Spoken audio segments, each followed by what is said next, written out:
છેલ્લા ઘણા સમયથી રાજકોટ સહિત સૌરાષ્ટ્રના અમુક એરિયાઝમાં એવા બનાવો સામે આવેલા છે જેમાં માણસોના ટોળાઓએ અમુક પુરુષો અને મહિલાઓને આ રીતે માર મારેલા છે કે એ બાળકોને ઉપાડી જનાર ટોળકીના સભ્યો છે અને બાળકોને ઉપાડી જવાનું કામ કરે છે. તો એ બધાને હું ક્લિયર કરવા માંગુ છું કે ફક્ત અફવા છે. એવા કોઈ પણ કિસ્સા અમારા ધ્યાનમાં આવેલા નથી જેમાં કોઈ રાજકોટ વિસ્તારમાં બાળકોને ઉપાડી જનાર કોઈ ટોળકી અથવા ગેંગ એક્ટિવ હોય અને બાળકો ઘરેથી ગાયબ થઈ ગયા હોય એવા FIR પણ અમારી પાસે રજીસ્ટર થયેલ નથી. હા, એવા કિસ્સાઓ જરૂર બનેલા છે કે આવી અફવા ઉપર ભરોસો કરીને ગલતફહેમીના કારણે માણસોના ટોળાએ અમુક મહિલા અથવા પુરુષોને માર મારેલા હોય. તો હું તમામને અપીલ કરવા માંગુ છું કે સોશિયલ મીડિયા ઉપર ફરતી એવી અફવાઓ ઉપર ભરોસો ના કરે અને કાયદો પોતાની હાથમાં ના લે.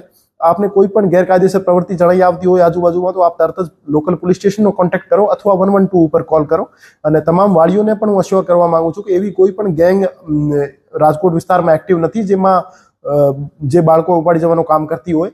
તો આપ રીએશ્યોર રહો અને પોતાના બાળકોનો આપ ધ્યાન રાખો અને જે નાના બાળકો હોય છે એમની સાથે કોઈ ને કોઈ વાળી વારસ હાજર રહે જેથી એ પોતાની રીતે ઘરેથી નીકળી જતા હોય ત્યાં અમુક વખતે એવા કિસ્સાઓ ના બને.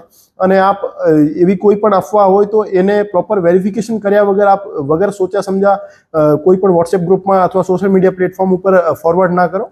અને પ્રોપર વેરિફિકેશન કર્યા પછી જ આપ કોઈ પણ ન્યૂઝ સોશિયલ મીડિયા ઉપર શેર કરો અને જવાબદારીપૂર્વક વર્તન કરો. લોકોને સાથે સાથે અપીલ કરશો કે આ વોટ્સઅપ ને બધું ફોરવર્ડ કરતા હોય છે, લોકોને શું અપીલ કરશો કે આવું કંઈ થાય તો શું પહેલા કરવું જોઈએ? સૌથી પહેલા તો સોશિયલ મીડિયા પ્લેટફોર્મ્સ જે છે એક્સ, ઇન્સ્ટાગ્રામ, ફેસબુક એના ઉપર અમારી ટીમો તો વોચ રાખી રહી છે પણ અમુક વોટ્સએપ ગ્રુપ ઉપર અમે વોચ નહીં રાખી શકતા જેમાં સોસાયટીના જે ઇન્ટરનલ ગ્રુપ્સ હોય છે. તો એમાં કોઈ પણ મેસેજ આપ ફોરવર્ડ કરો અથવા સર્ક્યુલેટ કરો તો એ સાચું હોય અને વેરીફાઈડ હોય. ફક્ત અને ફક્ત ત્યાંથી રિસીવ થયેલો મેસેજ આપ વગર સોચ્યા સમજા બીજા ગ્રુપમાં ફોરવર્ડ ના કરો જેનાથી કોઈ પેનિક ક્રિએટ થાય. તો અને વાલીઓને પણ હું અપીલ કરવા માંગુ છું કે આપ ખોટી અફવાઓને ફોરવર્ડ ના કરો, અફવા ઉપર ભરોસો પણ ના કરો અને પોતાના બાળકોનો આપ ધ્યાન રાખો પોતાની રીતે.